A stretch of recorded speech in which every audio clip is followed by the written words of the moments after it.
Bonjour à toutes et à tous.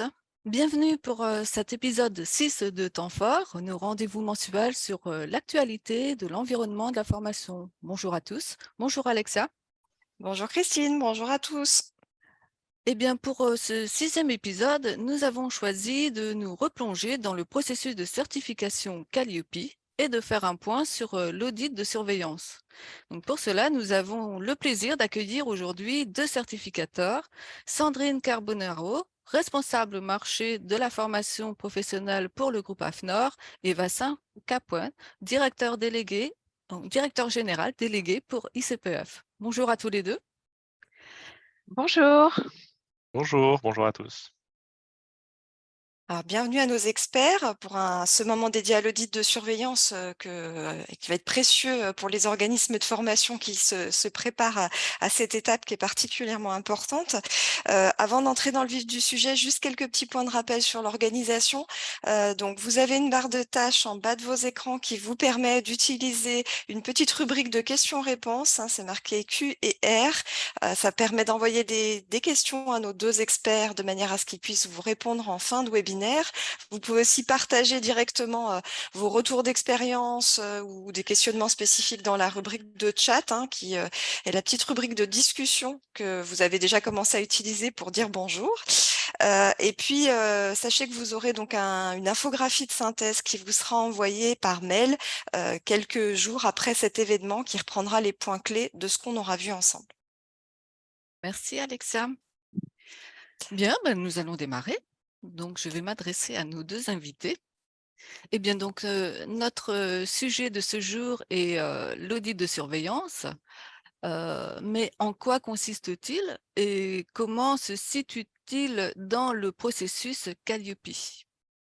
On y va, c'est parti. Donc, avant d'introduire le sujet, de revenir dans le cœur de nos préoccupations sur les non-conformités, le top 10 ou autre, on souhaitait revenir sur le processus de certification Calliope, puisque tout commence par là. Comme vous le savez tous, si vous êtes à nos côtés, à notre écoute, c'est que ce cycle de certification dure 3 ans et ou 4 ans pour ceux qui se sont fait certifier avant 2021. Donc ça, c'est important. Et là, normalement, la majorité d'entre vous, vous devez être en train de préparer votre audit de surveillance, puisque la date cible, c'est plutôt 16e mois après votre audit initial. Donc, c'est bien un cycle de certification qui dure 3 ans, normalement, exception faite de ceux qui étaient certifiés avant 2021. Et dans ce cadre-là, cet audit a lieu environ 18 mois après et avec évidemment sans oublier la prochaine échéance qui est aussi l'audit de renouvellement au bout des 3 ans. Donc, le principe de l'audit de surveillance, c'est quoi? C'est c'est une démarche, en fait, qui ne commence pas au 18e mois, bien entendu. Ça commence vraiment, comme c'est précisé, dès la certification. Pourquoi? Parce que, bien entendu, on commence à initier cette démarche une fois qu'on a préparé et eu son certificat Calliope. Pourquoi? Parce que ce n'est pas du one shot, c'est vraiment dans du continu. Donc, l'idée, c'est vraiment de cet audit de surveillance, l'idée, c'est de bien vérifier la bonne conformité par rapport au référentiel, mais dans un temps continu, pas en one shot. Donc, et là, c'est vrai que l'audit de surveillance va revenir de manière approfondie sur l'exploitation de tout ce que vous avez pu mettre en œuvre. Donc, l'audit porte essentiellement, vous l'aurez compris, sur la compréhension du contexte et de l'évolution de votre structure, parce que bien entendu, en 18 mois, les choses peuvent évoluer. Vous pouvez vous être agrandi, avoir créé de nombreux cycles certifiants. Et bien entendu, on va voir également la conformité de vos pratiques par rapport à ce que vous avez identifié au départ, et puis la mise en œuvre, parce que forcément, il y a toujours des écarts, ce qui est logique.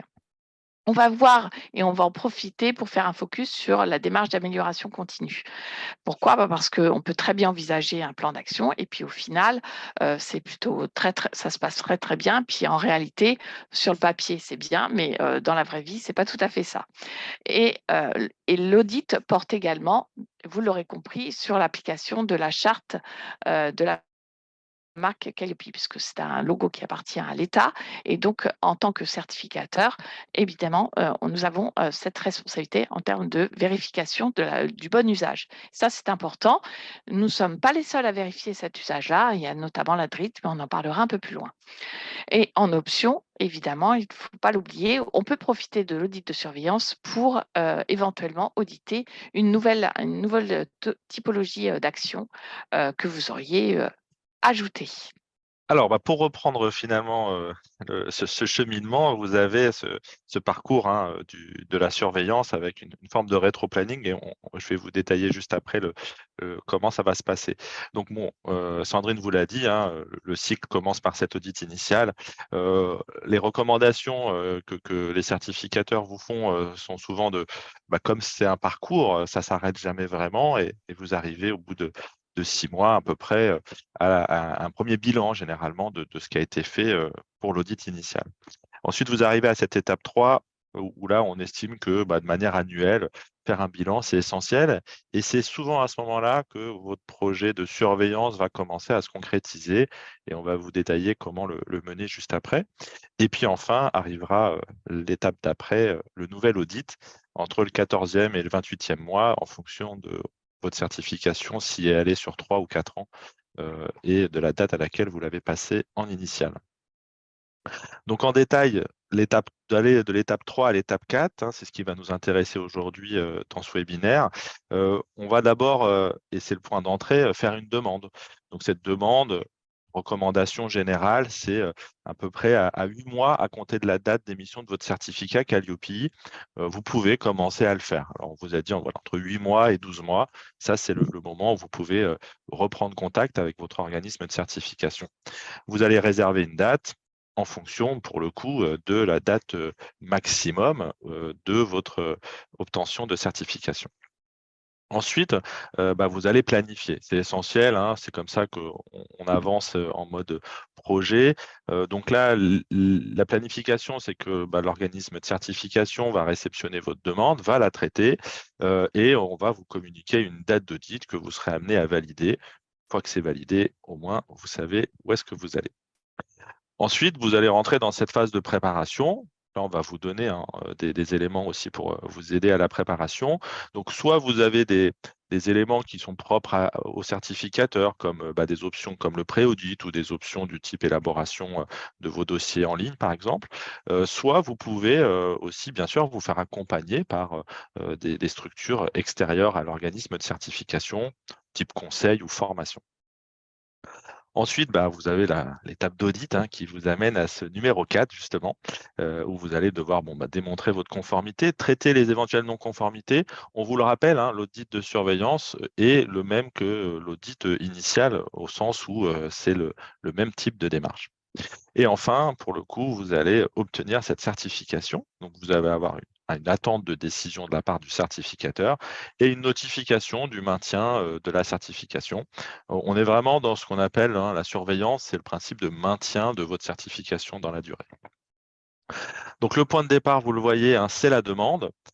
Et donc là, en fonction de chaque organisme certificateur, je rappelle OC, c'est pour organisme certificateur, vous allez avoir plusieurs façons de fonctionner. Ça peut se faire en ligne, ça peut se faire au contact direct avec les équipes internes de chaque organisme. Globalement, ce que vous allez être amené à faire, c'est remplir un formulaire ou répondre à des éléments qui vont aborder 3 sujets et ça va permettre d'établir votre plan d'audit. Ce qu'il faut savoir, c'est que ces 3 sujets peuvent amener une évolution du périmètre de certification et c'est surtout ça qui est essentiel. Et donc, si vous avez eu des changements organisationnels, des changements d'activité, par exemple, une nouvelle activité, une nouvelle type d'action, par exemple, et ou si vous avez tout simplement, je sais pas, grandi ou pas votre organisme de formation. Tout autre changement qui serait significatif. Donc là, on vous a mis un exemple du type de questionnement que vous allez avoir à remplir ou à préciser au téléphone avec votre organisme certificateur. Et grâce à ces éléments, on va pouvoir vous proposer un plan d'audit adapté à votre situation et à obtenir le maintien de votre certification.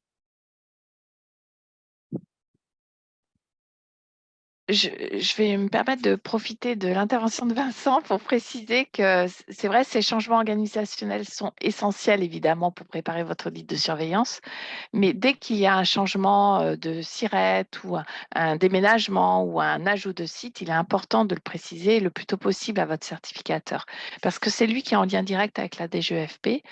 Ces flux, comme vous le savez, dès que vous avez un certificat Calliope, on se doit au quotidien de mettre à jour ce flux en automatique pour bien prévenir les financeurs que vous êtes bien toujours certifié selon le référentiel Calliope.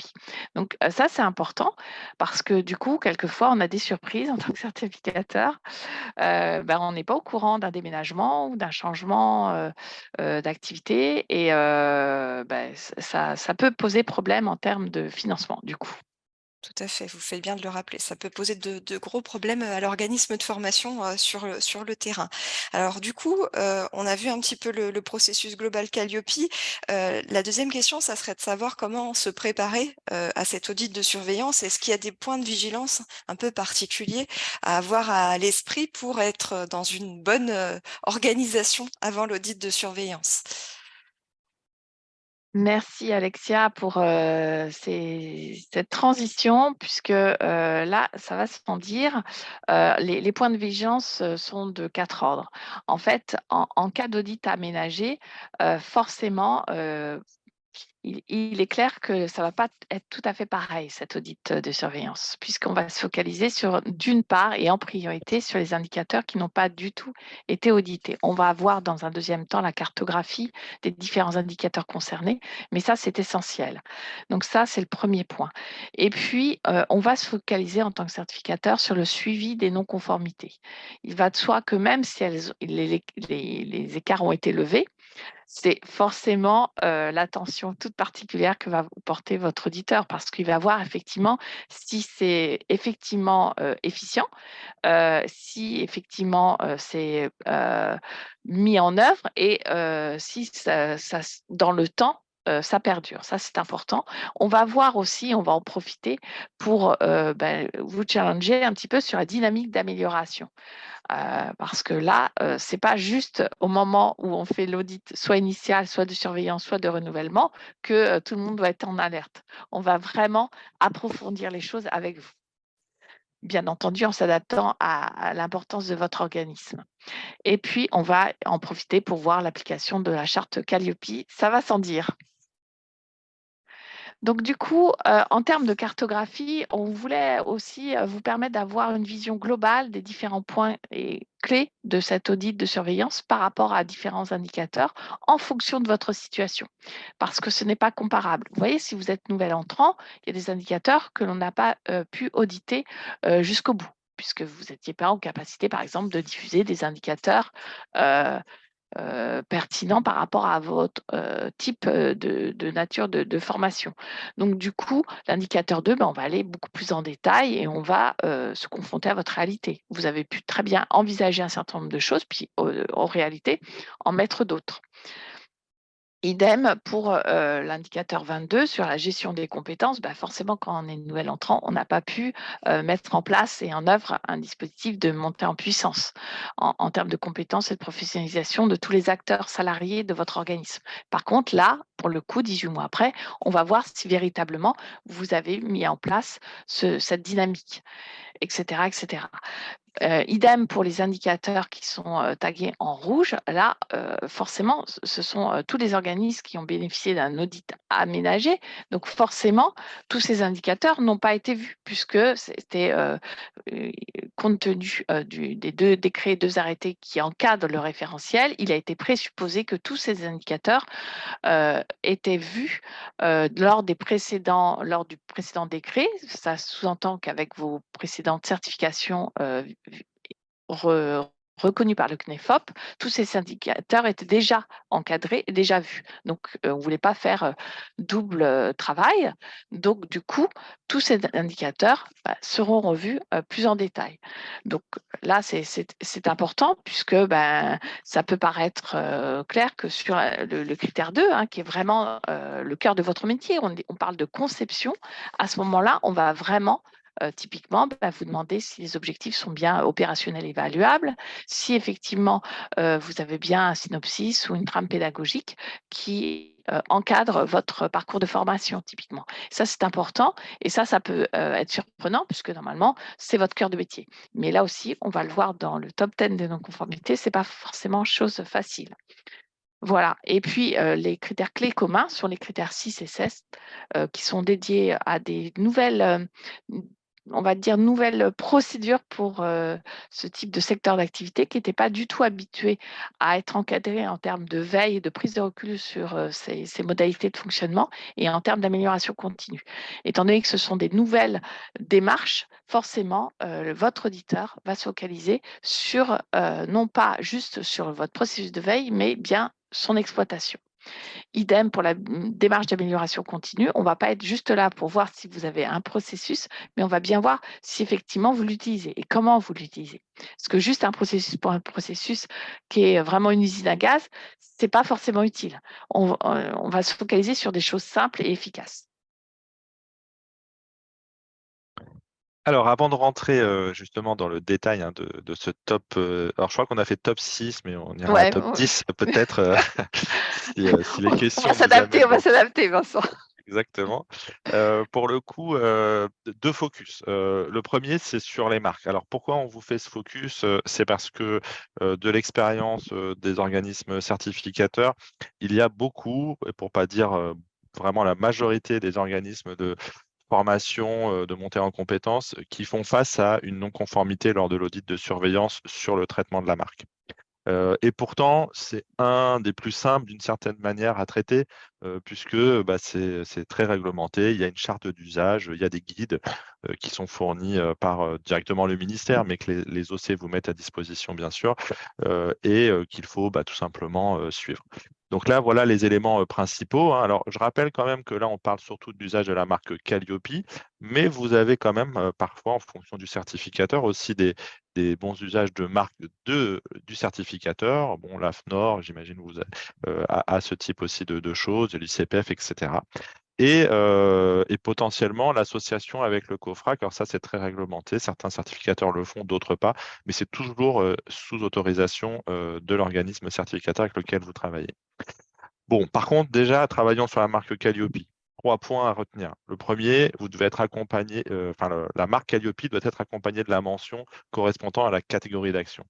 Donc ça, globalement, c'est ce qu'on voit le plus qui est rentré dans les mœurs, dans les utilisations aujourd'hui, de bien mettre la catégorie d'action sur laquelle vous êtes certifié. Donc on le rappelle, hein, formation, apprentissage, VAE, bilan de compétences. Si vous en avez 1, 2, 3 ou 4, c'est à mentionner. Vous devez faire figurer la marque Calliope, c'est là où on identifie des premiers écarts, sur une communication strictement générale et non spécifique à une action. Je vais vous les illustrer tout à l'heure avec des exemples. Et enfin, vous n'avez pas le droit plutôt de céder les droits d'utilisation de la marque à un tiers. Alors, on a mis notamment les sous-traitants. Alors, vous savez que le sujet de la sous-traitance est un sujet pour le moins d'actualité en ce moment. Mais déjà, sur la marque Calliope, naturellement, un de vos sous-traitants ne peut pas utiliser la marque en votre nom. Alors, des exemples de ce qu'on peut dire qui est autorisé et non autorisé.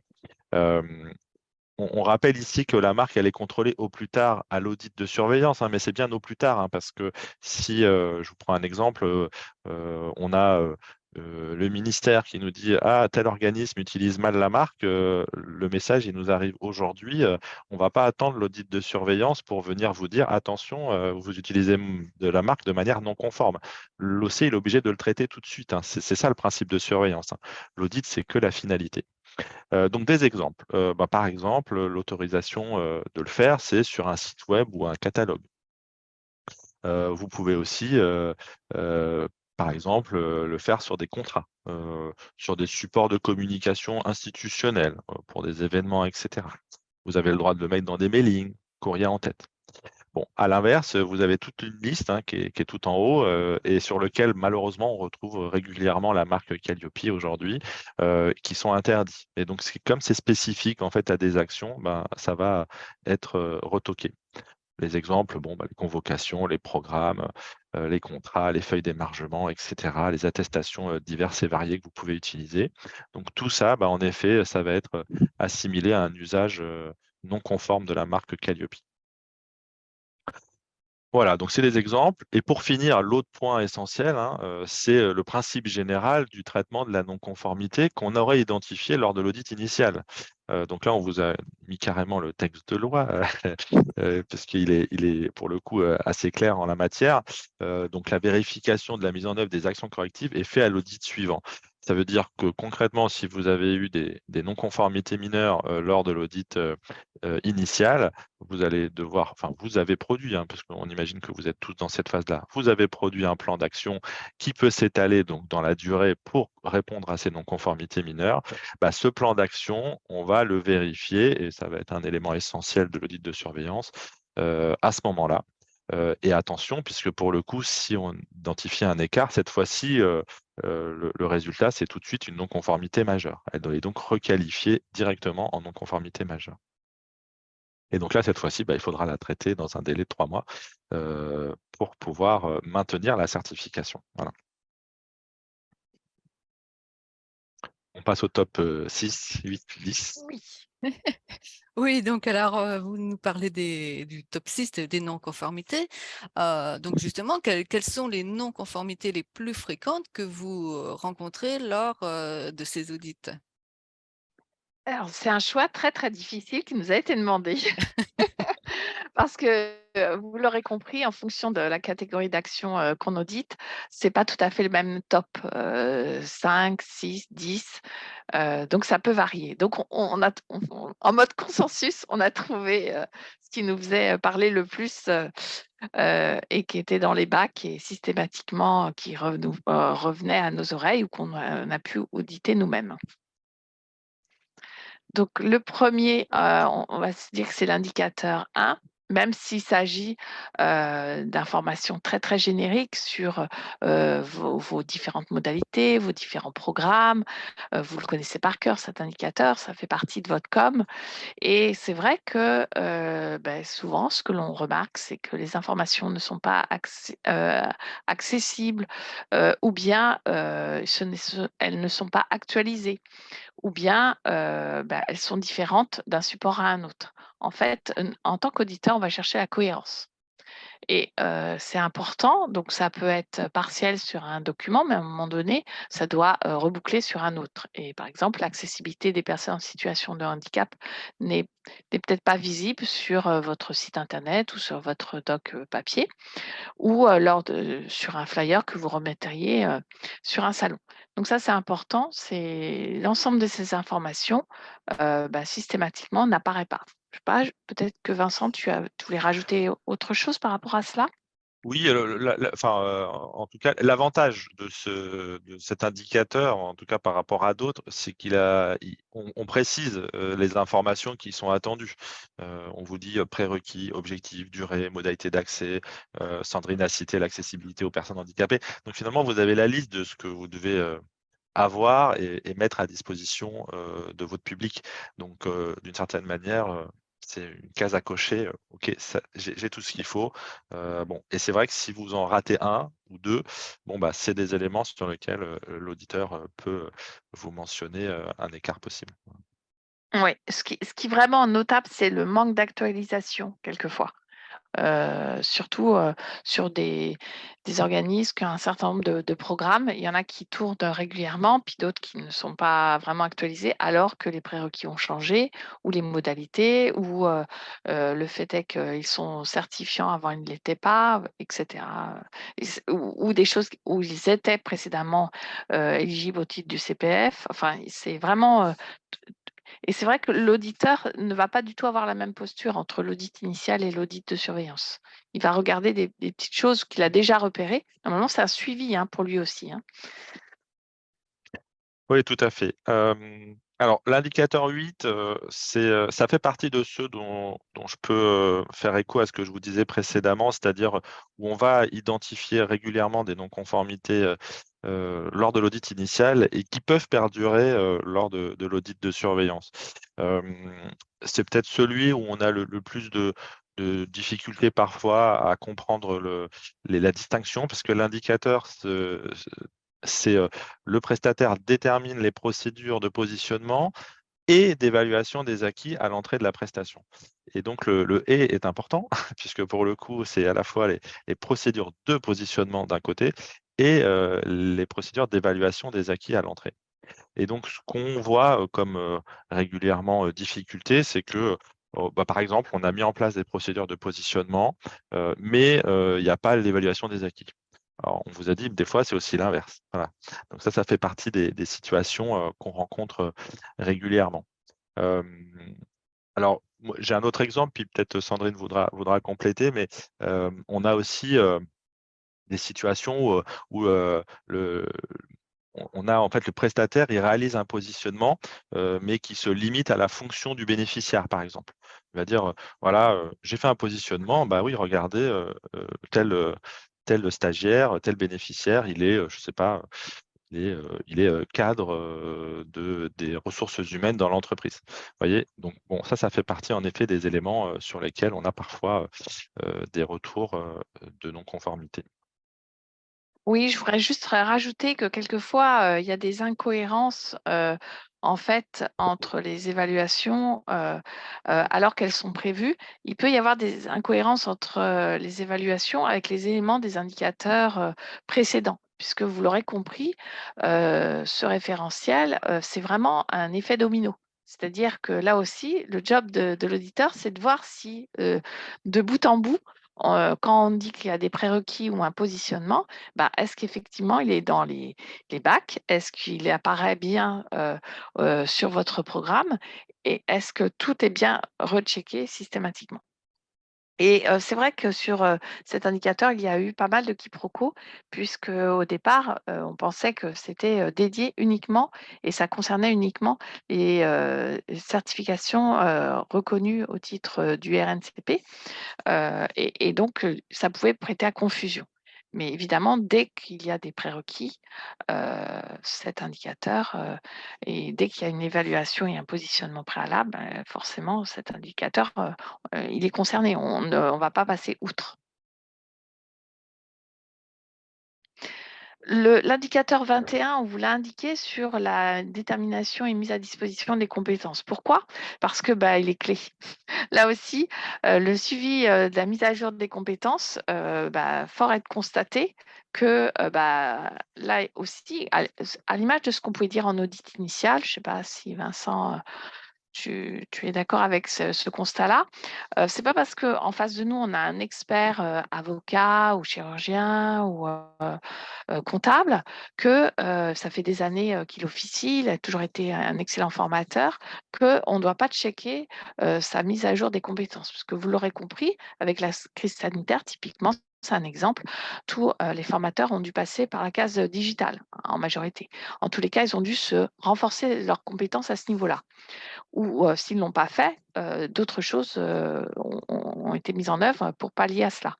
Bon, bah, ce type de suivi, il est essentiel et il doit, pour le coup, ça doit faire office, de preuve associée à cela. Oui, et puis en fait, on vous a mis l'indicateur 21, mais c'est vrai que dans ce critère 5, hein, sur la qualification des personnels chargés de mettre en œuvre les prestations, le 21 et le 22 sont complètement liés, et encore plus quand on est dans un audit de surveillance. Euh, ça- la seule exception, c'est peut-être dans les audits initiaux pour les nouveaux entrants. Mais là, audit de surveillance, dans tous les cas, ben, c'est une structure qui, à minima, donc, a travaillé depuis au moins 1 an et demi ou 2 ans en formation. Et donc, 21, 22, voilà, je détermine et je suis capable de démontrer que j'entretiens et je développe les compétences des personnes qui sont en charge des prestations. C'est un enjeu, surtout que, bah, on le sait, hein, dans le secteur, il y a beaucoup de mouvements. On en a parlé, je prends un peu les devants sur un des indicateurs tout à l'heure qu'on va aborder, mais voilà, ça fait partie de la réalité du marché. Il y a beaucoup de sous-traitants, il y a des gens qui arrivent, qui partent, il y a les experts dont parlait Sandrine, etc. Et donc, ce travail-là est un travail euh, important à mener, et vous ne pouvez pas le mener de manière, enfin en tout cas de manière ponctuelle. C'est-à-dire que c'est à chaque fois que vous avez action à mener. Il faut que vous ayez en tête en fait ce principe-là pour que au moment des audits ou au moment des travaux que vous menez en interne sur le sujet, vous soyez prêts en fait. Voilà. Et là, je voudrais juste compléter le propos de Vincent. En fait, souvent, en tant qu'auditrice, ce que je vois également, c'est la suite et la mise à jour des compétences uniquement des consultants. Là, on parle bien, que ça soit pour le 21 en tous les cas, des compétences des différents intervenants internes, externes, et du coup, on demande bien que ça soit adapté aux prestations proposées. Donc là, pour le 21, l'OF n'est pas responsable du plan de développement des compétences des sous-traitants, bien entendu, mais il est responsable également quand même du fait de s'assurer que ils sont bien compétents s'il y a eu une mise à jour d'un décret relatif à une habilitation, que ce soit une habilitation électrique, que ce soit sur des formations réglementaires sur l'agroalimentaire ou en radioprotection. Il doit s'assurer que les personnes avec lesquelles il travaille sont bien à jour par rapport aux différentes nouveautés. Donc ça, c'est essentiel. Idem, je veux dire, au niveau interne. Là, on parle des consultants, mais le commercial est aussi inclus, ainsi que la personne qui gère la partie logistique ou convention. Pourquoi? Parce que si vous changez complètement de modalité, si d'un seul coup, vous avez des nouvelles formations dites certifiantes et ou des nouvelles thématiques, c'est de votre responsabilité en tant qu'organisme de faire en sorte que l'ensemble des acteurs soient informés et formés sur les thématiques, cette nouvelle dimension. Peut-être avant de passer à la suite de notre top 6, il y a une question qui est très connectée à ces 3 non-conformités. Il y a d'autres questions, mais elles sont plus globales, donc on les reprendra après. Je suis désolée, on va répondre à tout le monde, mais je fais un peu de classement par rapport au sujet. Il y avait une question sur l'indicateur 8, sur le positionnement. Est-ce qu'un tour de table, un tour d'échange en amont ou en début de formation peut servir? Et si c'est le cas, comment le tracer, comment le prouver? Et la même personne demande s'il n'y a pas de prérequis, est-ce que cela dispense du positionnement initial? Alors, je laisserai compléter Sandrine qui a plus d'habitude que moi pour le coup en audit à proprement parler. Donc oui, le premier élément proposé peut correspondre. En effet, la question vraiment qui est derrière, ce que vous soulevez vous-même, donc je pense que la réponse n'est pas très loin, c'est comment vous tracez finalement ce positionnement en amont par un tour de table ou quelle que soit la forme que cela peut prendre. Donc en effet, il faut pouvoir le démontrer. Et ça fait partie un peu alors pour ceux qui sont aussi formateurs ou qui l'ont été, moi c'était mon cas, je pense qu'on a tous fait ça à un moment donné, d'arriver en formation ou avant de faire ce tour des participants, ce tour de table, etc. Mais c'était rarement tracé et on n'en tirait pas finalement quelque chose pour la suite du parcours. Donc là, comme l'idée c'est en effet de pas juste le tracer pour le tracer, mais d'en faire quelque chose, ça nécessite de pouvoir le démontrer lors de l'audit. Donc comment le tracer? C'est toujours pareil, hein, vous pouvez faire des comptes rendus, vous pouvez faire remplir des questionnaires, etc. Donc là, les formats sont un peu toujours les mêmes. Mais voilà ce que je pouvais vous préciser. Par rapport à ce que indique Vincent, moi je suis complètement en phase, et puis on le voit bien, de toute façon vos comptes rendus, à nouveau cette question reboucle avec l'indicateur 30. Pourquoi? Parce que en tant que formateur, là aussi, vous devez de faire un retour des recommandations ou des dysfonctionnements à la suite de votre action de formation. Donc, normalement, si effectivement, il y a eu un tour de table et qu'il y a eu différentes attentes et que finalement ça n'a pas rebouclé ou quoi, en termes, que ça soit de coordination, il y a un autre indicateur, c'est le 16 ou le 17, où effectivement, on voit bien à travers différents indicateurs si vous avez pu, effectivement checker les différentes attentes et est-ce que votre formation répond bien aux exigences de la formation ou à votre objectif opérationnel? Parce que normalement tout se recoupe. Donc, en tant qu'auditeur, là aussi, on ne l'a pas précisé, mais on va échantillonner de la même manière sur une formation ou sur une action, que ça soit parce qu'on se concentre sur la formation, on peut parler aussi des organismes de bilan de compétences ou de VAE.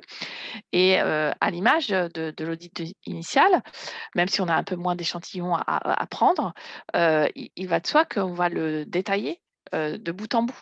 Donc là aussi, on va bien voir si effectivement tout reboucle. Donc, en termes de preuves, ça va se matérialiser assez rapidement. On va se rendre compte si effectivement, il y a eu un check ou pas. Donc ça, c'est une première réponse et s'il n'y a pas de prérequis, est-ce que ça dispense du positionnement? S'il n'y a pas de prérequis, ça sous-entend que toute personne peut rentrer dans votre, formation. Mais du coup, là aussi, il va de soi que, dès le départ, cette bonne pratique du tour de table vous permet quand même de voir, le comment dire? Le niveau, des différentes personnes en face de vous. Donc forcément, positionnement, initial, l'un n'est pas, incompatible avec l'autre. Je dirais que le positionnement, il est clé, puisque sinon en tant que formateur, ça va être compliqué.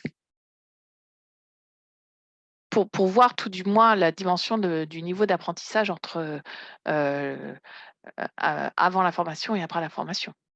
Puisque là aussi ça reboucle avec un autre indicateur où on vous demande de mesurer, comment il y a eu une montée en puissance.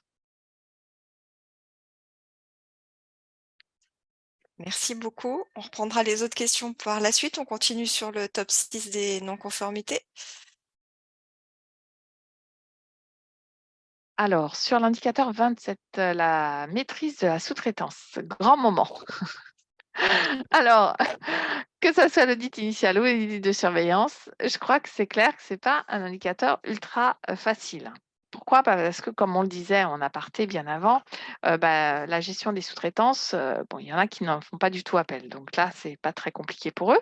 Pour la majorité, on fait souvent appel à la sous-traitance et donc dans ce cadre-là, on va pas se contenter là juste du contrat qui précise les dispositions du référentiel à respecter. Et même parce que souvent, on le voit quand même en audit de surveillance, ou quelquefois, c'est pas clairement exprimé, mais on va voir un petit peu, on va se focaliser sur l'animation qualité en tant que telle. C'est-à-dire que, au-delà de cela, qu'est-ce que ça veut dire, comment dire? Qu'est-ce que ça veut dire de mettre en œuvre, les dispositions pour respecter, le référentiel? Ça induit quoi comme en termes de responsabilité de la part de votre sous-traitant? Donc c'est vrai qu'en tant qu'auditeur, on va, approfondir la question. Oui, et puis alors pour vous illustrer avec un des exemples qu'on vous met en dessous, la gestion des nouveaux intervenants, bon, encore une fois, un peu dans l'esprit de ce qu'on vous disait précédemment, faut rappeler que lors d'un audit, vous n'êtes pas contrôlé sur l'intégralité de vos actions, enfin, sauf cas particulier où vous êtes un organisme qui en fait très peu, mais de manière générale, vous allez être échantillonné donc sur des actions. Et quand vous utilisez beaucoup, ou en tout cas régulièrement des sous-traitants, vous n'êtes pas à l'abri de tomber sur une action sur lequel, pour le coup, c'est un sous-traitant avec lequel, par exemple, vous avez travaillé pour la première fois et malheureusement, celui-là, vous n'avez pas mis en œuvre un processus complet de maîtrise finalement de ce sous-traitant. Et parfois, en plus, les situations sont tout à fait légitimes. C'est ah oui, mais j'avais travaillé avec lui il y a 3 ans, mais j'ai travaillé plus avec lui depuis. Je l'ai repris, donc j'ai pas fait complètement, j'ai pas mis en place complètement mon système parce que je le connaissais déjà. Bon, l'auditeur, il peut tout entendre, mais bon, son travail, malgré tout, ça va être de vous préciser que ce qui est attendu, c'est un système complet, quelle que soit la situation, pour tous les sous-traitants, et donc y compris les nouveaux, anciens, ceux qui reviennent, etc. Voilà. Oui, en général, ça reboucle avec, toutes les modalités de sélection, de pilotage et de qualification des sous-traitants. C'est-à-dire que normalement, c'est dans la suite logique, de l'indicateur, 21. On audite en général, on se rend rapidement compte, des liaisons entre le 21 et le 27. Alors l'indicateur 30. Alors bon, aussi celui-là fait pas mal les choux gras parfois.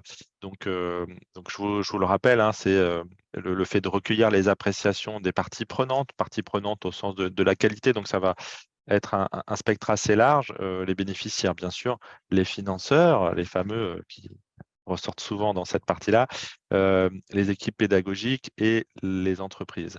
Euh, donc là, bon, un des difficultés que tout le monde maintenant, je pense, connaît, ou si ce n'est pas le cas, vous allez être confronté, c'est la partie sur les financeurs.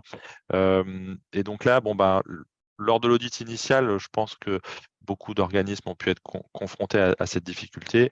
Lors de l'audit de surveillance, ce qui est attendu, bien sûr, hein, c'est qu'à minima, vous ayez mis en place quelque chose. On sait que le retour est parfois difficile, mais que vous puissiez démontrer avoir, en tout cas, mené une démarche pour recueillir l'appréciation de ces parties prenantes en particulier. Et puis, je vais peut-être laisser Sandrine préciser l'exemple par rapport à son expérience également.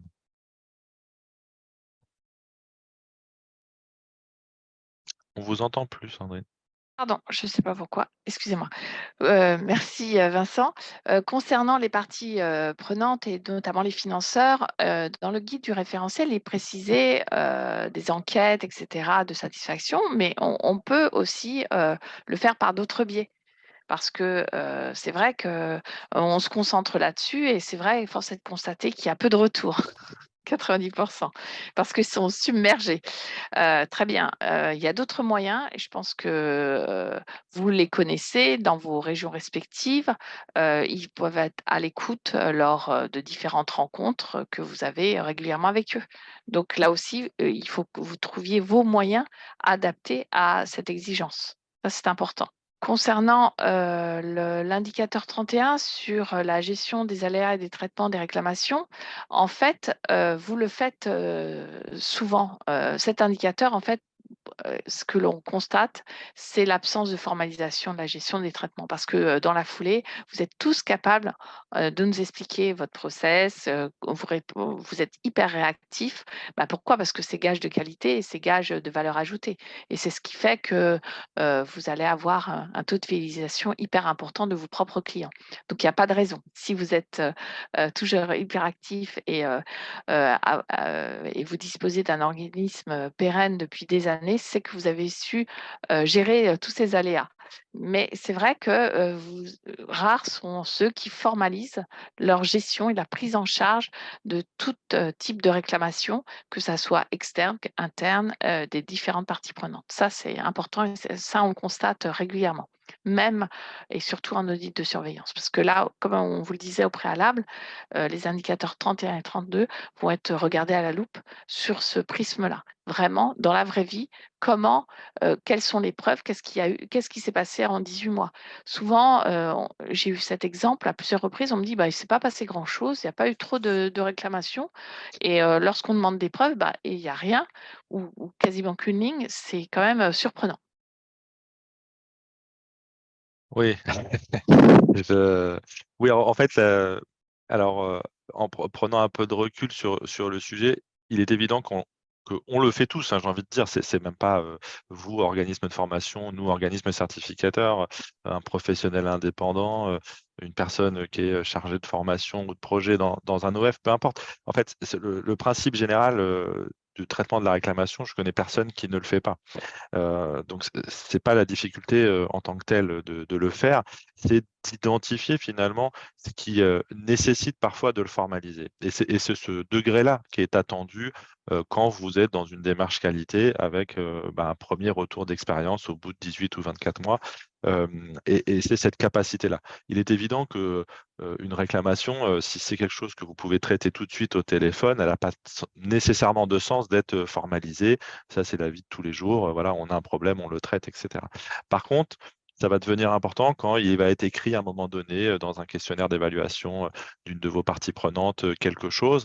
De là, de vérifier à minima que ce n'est pas quelque chose de récurrent, qu'il n'y a pas d'autres personnes qui l'ont fait, etc. Et c'est là où, à un moment donné, la formalisation va prendre son sens et va vous permettre, en tout cas quand vous avez à un moment donné un certain volume, de prendre des décisions sur le traitement à mener. Et on est en plein cœur du principe d'amélioration continue, hein. Il est évident qu'on ne peut pas tout faire, mais Par contre, c'est de démontrer que ce qu'on fait, on l'a fait sur la base d'éléments concrets.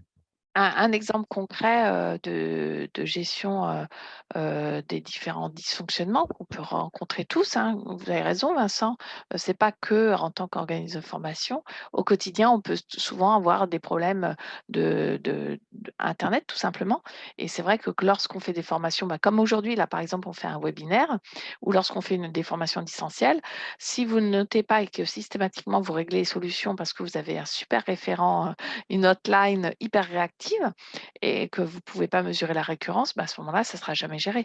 Peut-être que simplement, vous êtes en bout de chaîne sur une zone pas blanche, mais qui ne permet, qui vous pénalise en termes de débit. Eh bien, dans ces cas-là, vous n'arrivez pas à trouver les solutions à court, moyen et long terme. Donc ça, c'est un peu pénalisant pour vous.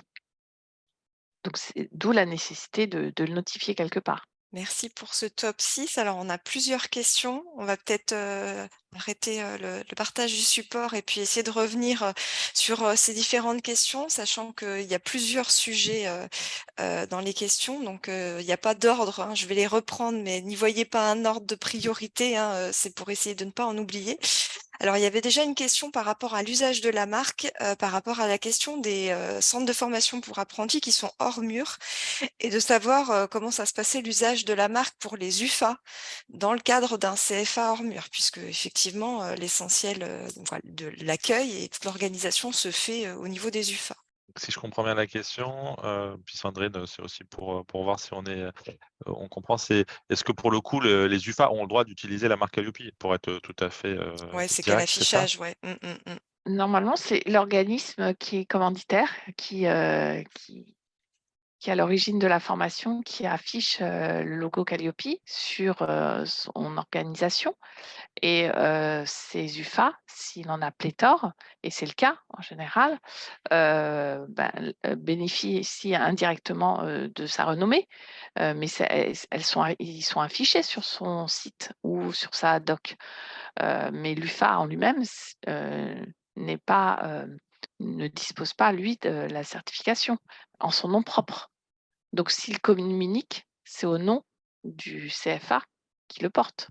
C'est pas lui qui peut communiquer dessus.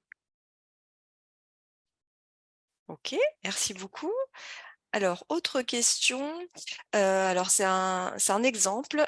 Imaginons qu'on a un indépendant qui a un numéro de déclaration d'activité, qui fait de la formation en sous-traitance et qui développe donc un certain nombre de formations également à son compte. S'il entame une démarche de certification Calliope, est-ce qu'il va être considéré comme un nouvel entrant ou non? C'est-à-dire que la personne fait bien la différence entre le fait qu'il soit parfois sous-traitant de structures déjà labellisées et que là, il développe une activité à son propre compte. Bah, Alors, tout ouais, pardon. non, oui, enfin, on répond, mais on se met d'accord en même temps. C'est un exercice intéressant. Tant qu'on est à peu près raccord, c'est l'essentiel. Là, moi, je comprends que, en fait, son activité en direct est nouvelle, c'est ça?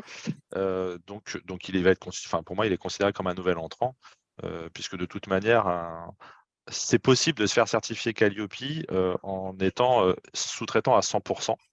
Mais vous êtes considéré comme un nouvel entrant dans tous les cas. Donc c'est un peu une particularité de Calliope, mais là en l'occurrence, il lance une nouvelle activité en direct, donc il va se faire certifier que sur cette nouvelle activité, et donc il est nouvel entrant, hein, tout à fait. Ceci fait partie des échanges avec le certificateur en avance de phase, en amont. Et ça, c'est très important pour pas qu'il y ait de confusion. Ça a déjà eu lieu et c'est vrai que là, c'est un nouvel entrant. Donc, il y a des indicateurs qui sont partiellement audités en termes d'audit initial. Alors, on Et retourne. par contre, il y a aussi des confusions dans les preuves apportées. Parce que là, il ne s'agit pas de donner des preuves en Ouais. tant que sous-traitant. Tout à Et fait, il faut alors bien là, faire la c'est part des énorme. choses. Là, c'est jackpot, là. Là, il y a un Ouais, strike. ou de dire ah, je lance une activité en direct, mais j'utilise des supports ou des modèles de l'entreprise où j'étais en sous-traitance. Ouais, non, ça va pas. Tout à fait, ça appelle des questions, en fait, tout le processus, effectivement. On a une autre question, on revient sur l'usage de la marque, comme quoi cette question-là amène pas mal de réflexions. Donc c'est une interrogation très précise par rapport à l'usage de la marque Calliope. Est-ce que c'est possible de mentionner le numéro de certification Calliope, mais sans le visuel, sur certains documents administratifs, étant donné que, a priori, certains financeurs le demanderaient? Alors, le numéro de certificat Calliope, mais comme il est propre à chaque certificateur, je ne vois pas en quoi ça serait demandé par des financeurs, mais Là, je vous lis Et moi, je suis un peu l'extension. surprise de la question des financeurs, puisqu'ils ont la mise à disposition par la DGEFP au quotidien des organismes qui sont certifiés, de tous les prestataires de formation, je répète, tout le scope. Et ça, c'est imposé par la DGEFP, ce flux. Donc, je ne vois pas, ça n'a pas lieu d'être. C'est vrai que ça n'empêche pas que les financeurs redemandent, hein, malgré le fait qu'ils aient accès à l'information, souvent des justificatifs, hein. D'où la Ouais, nécessité alors, normalement ouais. d'afficher, même s'il n'y a pas d'obligation d'afficher le fait qu'on est certifié, mais ça peut aider votre financeur s'il a pléthore d'organismes, forcément. Là, ça sous-tend, enfin, ça me fait réfléchir à ça. Est-ce que là, on n'est pas en face d'un organisme qui ne voudrait pas mentionner qu'il est déjà certifié Calliope? Après, la question est précisée en disant que le questionnement venait de certaines régions et de Pôle emploi. Après, de mon point de vue, il y a une réponse très pratique, c'est que, sauf interdiction du certificateur, parce que pour le coup, là, le numéro, c'est lié au certificateur et je vois aucun certificateur a priori qui vous refuserait de communiquer, sur votre certificat. Donc, ça, vous pourriez le communiquer aisément, y compris sur des documents, autres que ceux sur lesquels vous avez des interdictions par rapport à la marque Calliope. Là, finalement, c'est pas tant la marque Calliope que vous communiquez que votre numéro de certificat. Ouais. Donc c'est une petite distinction, mais elle peut potentiellement répondre à la demande pratique de ce professionnel. Mais sinon, vraiment, et c'est, la remarque de Sandrine est essentielle, la liste, elle est publique, hein, donc là, on voit pas Alors, on a trop ce qu'on peut plusieurs faire de retours en plus que voilà. commentaire en disant peut-être suffit-il d'envoyer le certificat au financeur, de justifier de la possession du certificat Calliope, ce qui est souvent demandé encore en plus, hein, c'est-à-dire qu'ils vont pas consulter forcément les informations officielles auxquelles ils ont accès, ils redemandent le certificat ou justificatif. Pour le côté pratico-pratique, je pense que le plus simple, c'est que lorsqu'un organisme, quel qu'il soit, est certifié, il l'indique sur ses moyens de com. Ça évitera toute confusion. Ouais, Je pense que mettre le certificat à disposition, le mettre sur son site, tout ce que vous allez pouvoir voilà, faire, parce que c'est vrai doit qu'on est en face faciliter de l'exercice, hein. situations un peu improbables quand même. Après, bon, chaque financeur Voilà. reste à ses propres règles aussi de fonctionnement, hein, Tout donc à ça fait, fait tout à fait. partie Non, des choses mais sur lesquelles aujourd'hui, s'ils vous le demandent, c'est que quelque part est écrit dans leur où il propre y a un doute, procédure, voilà. où il y a quelque chose qui ne Mais va pas, et vous avez peut-être probablement, en général, pour ceux à qui on l'a demandé, c'est qu'il y avait eu un changement de site ou de région, et ils pensaient toujours pouvoir utiliser leur NDA. C'est plutôt de l'ordre administratif, en fait. En tous les cas, là où ça s'est avéré utile pour le financeur, c'est qu'il y avait des changements, c'était en période de transition. Voilà, de ce que j'ai observé. Merci beaucoup. Alors, il y a eu pas mal de réactions, mais qui vous remercient, hein, pour la précision de vos réponses. Autre question, cette fois-ci, on va revenir à des questions de prérequis sur une catégorie d'action particulière, sur le bilan de compétences. Donc, si l'accès au bilan de compétences n'est pas soumis à des prérequis particuliers, est-ce que le centre doit le souligner sur son site ou dans ses conditions générales de vente? C'est-à-dire qu'est-ce qu'on mentionne le fait qu'il n'y ait pas de prérequis? sur le principe, général, où ça mange pas de pain, comme j'ai envie de Oui, dire, bah ouais. si en effet c'est le cas, le mentionner, ça participe d'ailleurs à un autre indicateur qui est plutôt le premier, hein, celui de l'information, de la transparence, et cetera. Maintenant, je pourrais pas me prononcer spécifiquement sur le bilan de compétences, sur le fond, on va dire, si en effet, il y a pas de prérequis sur la partie bilan de compétences. Mais, puisque pour le coup, c'est un dispositif particulier, voilà. Non, mais il est précisé dans le guide du référentiel que les prérequis n'ont pas à être mentionnés. Pour le bilan de compétences, c'est ça? Oui, C'est Ouais. écrit noir sur blanc. Bon, bah voilà, vous avez la réponse dans le guide alors, c'est parfait. Parfait, merci beaucoup. Alors là aussi, c'est important, il y a des obligations spécifiques qui sont précisées et je vous recommande de fortement les lire, notamment en audit de surveillance. Parce que pour le coup, c'était un peu sioux en audit initial. Autant normalement, si on est dans une démarche d'amélioration continue, ça doit être un peu plus fluide. Même si je comprends que c'est assez nouveau. Je continue dans le tour des questions. Question par rapport à la sous-traitance.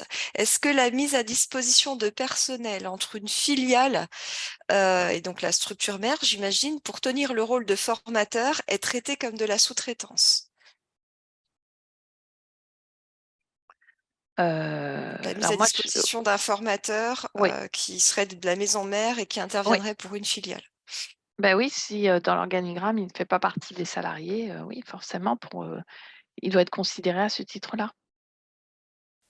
Et on ne parlera peut-être pas en interne de sous-traitance, plutôt de contrat de service. Tout à fait.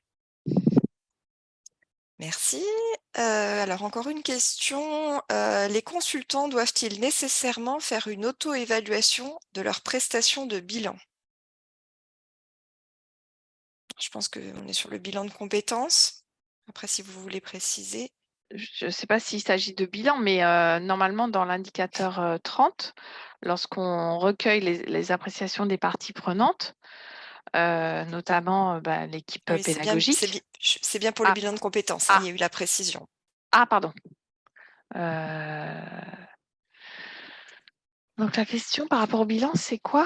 Est-ce que dans le cadre d'une prestation de bilan de compétences, les consultants qui interviennent doivent faire une auto-évaluation de leurs prestations? Ça peut faire l'objet. Enfin, je ne vois pas. Au contraire, je veux dire, à l'image d'une prestation de formation classique, il va de soi qu'en termes de coordination, c'est l'indicateur. À chaque fois, je me trompe. Excusez-moi. En termes de coordination, voilà, ça fait partie pour moi d'une des réponses de l'indicateur 18 en termes de comment je coordonne au mieux ma formation. Si effectivement j'ai ma formation, mon bilan ou autre, si effectivement je mets des choses en œuvre et que ça se passe bien ou pas bien, c'est important de faire un bilan après toute action.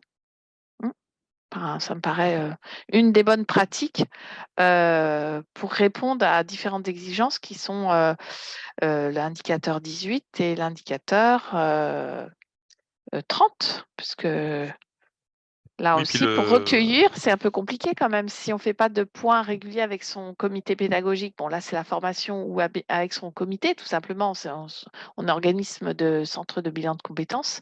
Si on ne fait pas de points réguliers, je ne vois pas comment on peut s'améliorer ou Oui, en fait, dans la formulation de la question, la réponse est déjà un peu dedans, puisque ça parle bien d'auto-évaluation, et on est complètement dedans. Et en effet, j'imagine là que peut-être c'est un prestataire de bilan de compétences qui se dit: «Mais à quoi ça sert de m'évaluer puisque c'est moi qui fais tout, c'est structuré» et cetera. Mais au final, entre ce qu'on imagine être au début et qu'en effet peut faire écho à l'indicateur 16, 17, 18, et après derrière quand vous arrivez en phase d'évaluation, c'est toujours intéressant d'évaluer la situation, même si c'est une auto-évaluation sur soi-même et sur ce qu'on a fait, puisque régulièrement vous allez quand même identifier des écarts, et des points possibles à améliorer. Donc oui, oui, tout à fait. Alors oui, il y a des commentaires pour dire que c'est la question de la traçabilité aussi de l'auto-évaluation qui peut poser souci ou qui n'est pas forcément faite parce que naturellement, en fait, l'évaluation est faite. C'est de garder le justificatif, comme souvent dans la question de la démarche globale. Peut-être une dernière question parce qu'il est déjà midi. Ça passe très très vite. Quel engouement, quel engouement! Donc certains formateurs sous-traitants n'utilisent pas de support lors de leur formation ou donnent pas de corrigé écrit par rapport à des interventions, notamment sur des formations courtes, des formats une journée. Est-ce que ça peut poser problématique en termes de justificatif? Oui, alors après, bon, il y a 2 sujets. Il y a qu'est-ce qui a été, présenter aux clients, aux stagiaires, aux bénéficiaires ou à l'entreprise acheteuse. Et donc, si vous avez dit qu'il y allait avoir certaines choses et que c'est pas réalisé, oui, là, dans tous les cas, c'est un risque. Et puis après, il y a aussi un aspect peut-être plus contractuel avec le sous-traitant. C'est qu'est-ce que vous lui avez demandé et est-ce que c'est réalisé ou non? Euh, pour moi, Là, c'est ces deux aspects à prendre en compte. Ouais. oui, puis ça reboucle également avec l'indicateur 27 dédié à la sous-traitance. C'est comment j'encadre, comment je conventionne et si en tant que commanditaire, j'existe qu'il y a un rendu et qu'il y a un résultat, ça soit un livrable X ou Y, bon, voilà, ça fait partie du contrat. Tout ça, c'est vraiment, c'est de très bonnes questions parce que ça reboucle avec ces exigences. En fait, ces indicateurs et ce référentiel encadrent aussi la qualité de votre prestation et sont aussi gages de qualité et comment dire, qui évitent des réclamations clients aussi. Ça vous protège aussi en tant qu'acteur. Parce que du coup, ça vous oblige un peu à réfléchir à toutes les exigences et à les formaliser. Merci beaucoup pour vous être prêté à cet exercice parce que c'est beaucoup de petites questions très techniques et très précises, donc c'est pas toujours évident. On a fait le tour des questions, je pense. On va réafficher quelques éléments sur vos deux structures et puis je redonne la parole à Christine. Oui, alors, en synthèse, donc vous l'aurez compris, l'AFNOR est un organisme, est un grand groupe dont l'organisme de certification qui s'appelle AFNOR Certification et nous avons plus de 6500 organismes qui sont certifiés Calliope, mais ça fait plus de 20 ans qu'on est dans le monde de la formation puisque au préalable, on avait aussi d'autres types de reconnaissances type NF 214, type 9001 appliqué aux OF et aujourd'hui la 21000. On a une équipe dédiée qui gère toutes ces demandes, qui est de plus de 15 personnes et on a surtout des auditeurs Calliope de proximité, il y en a plus de 450 qui travaillent en notre nom, dont également un certain nombre qui sont salariés. Donc c'est important puisqu'on a les deux phases, on a et nos sous-traitants et aussi des salariés qui sont en capacité de répondre à vos demandes. Nous sommes présents sur toute la France et dont on a 14 délégations où d'ailleurs, je précise que vous pouvez également être audité dans nos délégations si vous n'avez pas vos propres locaux. Ça, c'est important, ça peut toujours être utile. Et surtout, on a également tout l'aspect, on en parlait à demi-mot un petit peu dans la préparation, si vous avez besoin d'un focus, d'un audit à blanc ou effectivement, pourquoi pas une formation rapide, efficace sur la veille, comment la mettre en œuvre ou processus d'amélioration continue. Sachez qu'on propose également des mini-formations ou des formations tout court sur des nouvelles missions comme référent handicap. On a plus de 1500 prestataires qui ont été accompagnés par AFNOR Compétences. Voilà, en synthèse. Et puis, on propose des ateliers gratuits en région, puisqu'on a recommencé notre Tour de France. On l'avait fait en 2019-2020. Premier jour de notre Tour de France, c'est le 2 mars à Lille. Et on enchaîne sur 14 ateliers. Et on finit avec le finisher, c'est le 9 juin à Orléans. Et sur votre région, c'est le 9 mars sur Dijon. Donc là, vous êtes particulièrement conviés si vous souhaitez bénéficier des retours d'expérience de nos auditeurs et de nos clients. Donc, j'ai mis les informations dans le fil de C'est discussion. gentil. Merci beaucoup. Bon, je ne vais pas répéter nécessairement les mêmes choses que Sandrine, parce que vous imaginez bien qu'on est sur les activités un peu similaires. Bon, l'ICPF, c'est un acteur qu'on dit spécialisé, puisqu'on intervient aujourd'hui que dans le secteur de la formation professionnelle, une équipe de 45 personnes qui sont vraiment dédiées à cette activité. Notre particularité, c'est la partie digitale. On a développé une plateforme interne qui s'appelle Noé et qui vous permet de simplifier et de vous accompagner tout au long de votre parcours. On a aussi donc des auditeurs un peu partout en France, des auditeurs salariés majoritairement, mais aussi des prestataires. Et puis, on fait vraiment le focus sur l'expertise aujourd'hui de nos services à travers plusieurs offres et puis plusieurs degrés d'exigence. Donc, comme l'AFNOR, on propose Calliope, l'ISO 9001, l'ISO 21001 pour les professionnels du secteur. On a aussi une offre historique ICPF Pro qui est dédiée aux formateurs, aux indépendants, potentiellement aux sous-traitants pour ceux que ça pourrait intéresser. Et puis, on a aussi développé un club de certifiés donc ouvert maintenant à plus large public, mais qui permet de se faire rencontrer les professionnels entre eux. Et donc, pour le coup, de notre côté, on a régulièrement des publications sous forme d'articles ou de webinaires. Donc, un webinaire toutes les semaines sur la surveillance. Je crois que c'est à peu près un tous les mois que vous pouvez suivre gratuitement. Des articles, il y en a un qui a été publié récemment par notre président que vous pouvez lire en détail.